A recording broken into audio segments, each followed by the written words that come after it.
আসসালামু আলাইকুম গাইস, সবাই কেমন আছেন? আলহামদুলিল্লাহ আমি ভালো আছি। তো আজকে আপনাদের দেখাবো, এটা হচ্ছে পেঁপে। আমরা অনেকে পেঁপে খেতে পছন্দ করি না রান্না করে। তো আজকে আমি আপনাদের দেখাবো কিভাবে পেঁপে অনেক সময় অনেকগুলো হয়ে যায় বাসায়। তো এগুলাকে কিভাবে ভর্তা করে মানে এক প্লেট ভাত খাওয়া যাবে এরকম করে বানিয়ে ফেলা যায়। আমি এখানে নিয়েছি পেঁয়াজ। প্রধান যে উপকরণ সেটা হচ্ছে পেঁপেকে ভালো করে সিদ্ধ করে নিতে হবে। এখানে আছে বিলাতি, ধনেপাতা, এটা হচ্ছে শুকনো মরিচ, লবণ, আর এখানে আমি তেল নিয়ে নিয়েছি। এখানে বড় একটা পাত্র নিয়ে নিয়েছি, এটার মধ্যে আমি একটা একটা করে নিয়ে নিব।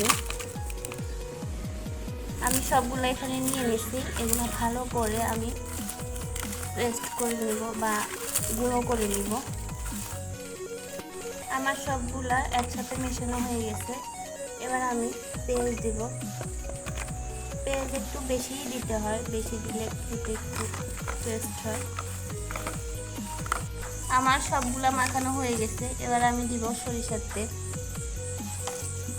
সরিষার তেল দিয়ে ভালো করে মাখিয়ে নিয়েছি এই সিদ্ধ পেঁপেগুলা। এবার আমি এর মধ্যে দিয়ে দিব অল্প অল্প করে।